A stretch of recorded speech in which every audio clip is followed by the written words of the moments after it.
tatapa lang yung dahon. Doon naman sa nagsusaka, ipapainom. Kaso ang lasa super pait. Di ba pwede lagyan ng asukal? Kahit lagyan mo. Talaga, mapait. Oo. Parang Mapait tsaa lang talaga. pero Oo, mapait. mapait talaga ang niya kapas. Pero mabisa.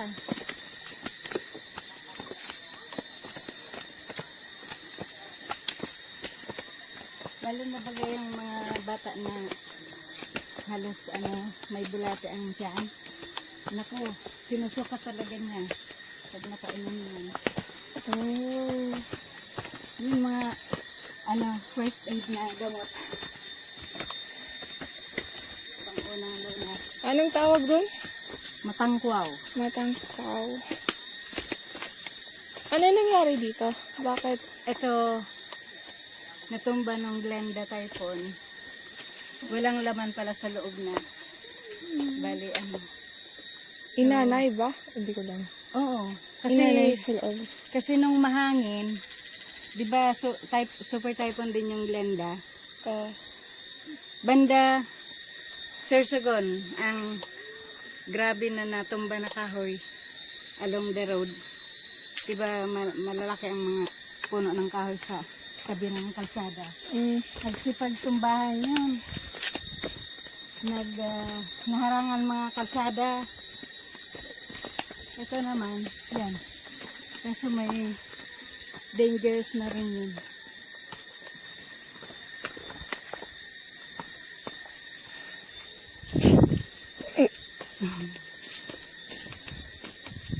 Ito, ganito na bibiak yung mga trail dahil sa ugat ng mga kahoy. Pero di ba bawal galawin yung mga kahoy? Dito, sa palibot nito, protected area. Talagang kahit yun, natumba na, di mo pa pwede galawin hanggang pabulok na pabulok yan. Kaya pag bumagsak yun, mahirap na mag-approach dyan. Ang laki ng puno. Buti na lang may yung pabaliktad yung pag... Oo. May isang puno din dyan na buwal. Talagang nabuwal hanggang ugat. Oh? Na damay yung kinakapitan ng jade vine. Oh. May bulak na mamulaklak dyan na ang tawag ay jade vine. Kasi yung vine niya, yung mamulaklak. Sa ngayon, kumunti na lang ang bulaklak. Pero nabubuhay pa rin yung bulaklak. Oo, meron pa. Meron pa rin. Siguro nag-open naman lang yung dating mga buds.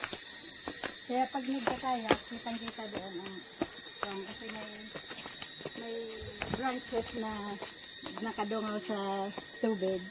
Doon ang mga kapit ng vine.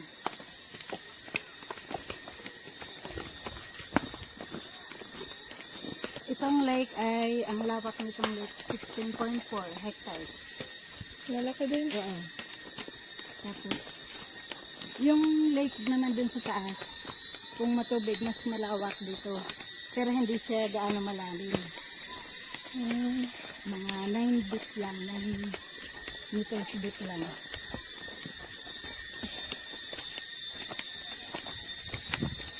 Kaso naman, pagka summer, hindi siya masyado matubig. Konti lang ang natitira na tubig. Halos parang anuhan lang ng kalabaw. Ito, to sa bagyo, no?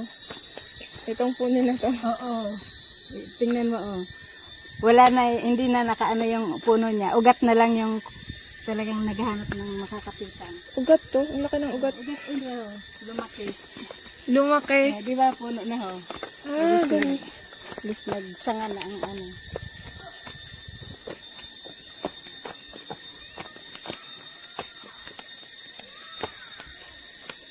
Dito, itong tubig na ito ay super fresh kasi walang nakatira doon sa bundok.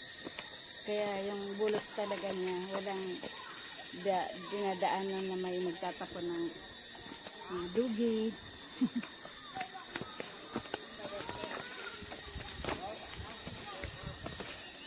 Pwede inumin o hindi?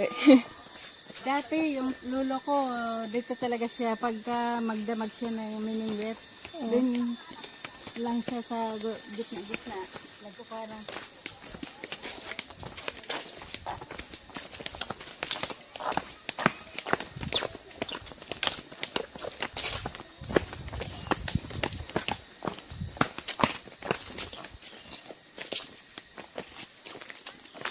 dun sa pataas, ganito rin.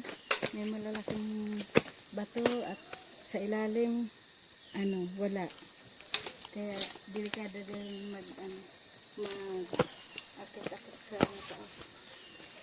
Pero may daanan din na tanayan. Yung dito banda lang mabato. Yung paakyat. Anong nayad? Banayad, yung hindi masyado rocky ang daanan. Ah,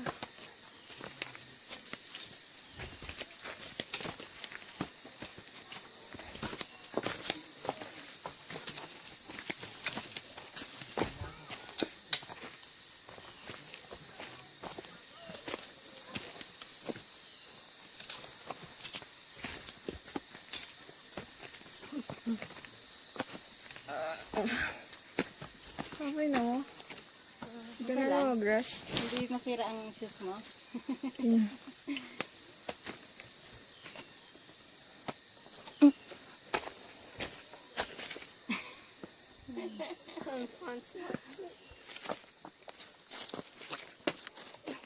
Pahinga mo na. Pahinga po muna.